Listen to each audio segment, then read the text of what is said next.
শুভ দুপুর বন্ধুরা, তোমরা সবাই কেমন আছো? আশা করি ভালোই আছো, আমিও ভালো আছি।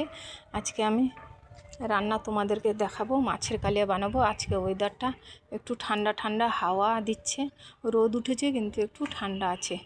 যাই হোক, আজকে কীরকম আমি মাছের কালিয়া বানাই তোমাদেরকে আমি দেখাচ্ছি। প্রথমে কাতলা মাছগুলো ভালো করে কড়া করে ভেজে নিয়েছি, তারপরে পেঁয়াজ কুচিয়ে নিয়েছি, আদা আর রসুন গ্রেট করে নিয়েছি, টমেটো কুচোনি নিয়েছি, সমস্ত কিছু মশলাপাতি আমি গুছিয়ে নিয়েছি।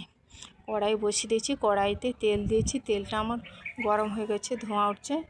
তাতে একটু আমি চিনি দিয়ে দেবো কালারের জন্য, আজকে আর কাশ্মীরি লঙ্কা দেবো না, তাই তেলে চিনি দিয়ে দিয়েছি।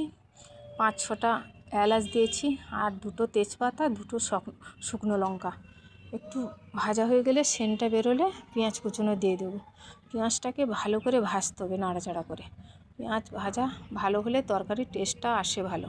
পেঁয়াজ আমার ভাজা হয়ে গেছে, এবার আমি আদা রসুন গ্রেট করেছি ওটা দিয়ে দিলাম। ওটাকে ভালো করে কষিয়ে নিতে হবে, নাহলে আবার কাঁচা গন্ধ বেরোয়। ভালো করে কষাতে হবে। বন্ধুরা, আমি যেখানে থাকি সেখানে এত আওয়াজ হয়, যেখানে আমি কথা বলি লিফটের আওয়াজ সবসময় যাওয়া আসা করে, প্লেনের আওয়াজ, কথা বলেই আওয়াজ হয়। যাই হোক, তার মধ্যে আমাকে কথা বলতে হয়। এবার আমার পেঁয়াজ টেঁয়াজ ভাজা হয়ে গেছে, আদা রসুন দিয়ে দিয়েছি, কষানো হয়ে গেছে।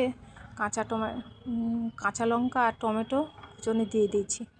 এটা ভালো করে নাড়াচাড়া করে নুন হলুদ আর কুকমির গুঁড়ো লঙ্কা দিয়ে ভালো করে কষে নিতে হবে, যেন মশলাপাতিগুলো সব যেন গলে মিশে যায়।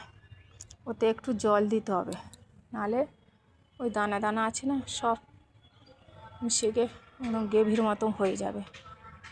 কষে নিচ্ছি, এবার গ্রেভির মতো আমার হয়ে গেছে।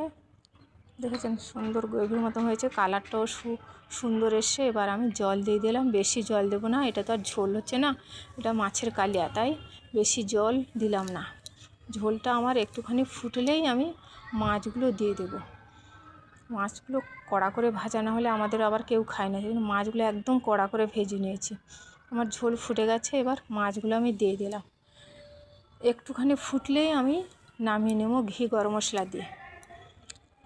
এবার বেশিক্ষণ ফুটবে না। এবার হয়ে এসছে আমার মাছের ঝোল। তারপরে আমি নামানোর সময় দেব ঘি আর গরম মশলা, দিলে আমার মাছের কালিয়া রেডি। কালারটা কি সুন্দর এসছে দেখেছেন?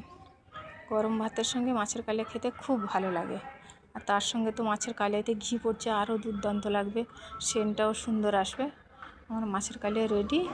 এবার আমি কি রান্না বানিয়েছি তোমাদেরকে আমি দেখাচ্ছি। আগে ওগুলো রান্না হয়ে গেছে, লাস্টে মাছের কালিয়াটা বানিয়েছিলাম। প্রথমে গরম গরম ভাত, কেউ এখনও ভাত খায়নি, তাই আমি রান্নাগুলো আগে দেখে দিচ্ছি। গরম গরম ভাত আর পেঁয়াজকলি ফুলকপি ভাজা, লাল লাল করে একটু, তাতে গুঁড়ো লঙ্কা দিয়েছি, ঝাল ঝাল হবে, ভাল লাগবে খেতে। আর রান্না করেছি লাউ, কালো জিরে কাঁচা লঙ্কা ফোড়ন দিয়েছি, বড়ি ভেজে গুঁড়ো করে নিয়েছি। আর তাতে নামানোর সময় আমি একটু ধনেপাতা দিয়ে দিয়েছি, দিয়ে নাড়াচাড়া করে দিয়েছি। ওই লাউয়ের ঘন্ট খেলে খুব ভালো লাগে, পেটও ঠান্ডা থাকে। এই হচ্ছে, আর মাছের কালিয়া দেখুন কালারটা কি সুন্দর এসছে। বন্ধুরা, আমার রান্না যদি ভালো লাগে তোমরা একটু বলো, খারাপ লাগলেও বলো। এই পর্যন্ত রান্না, যদি তোমরা ভালো থেকো সুস্থ থেকো, আবার পরের ভিডিওতে আমি রান্না তোমাদেরকে দেখাবো।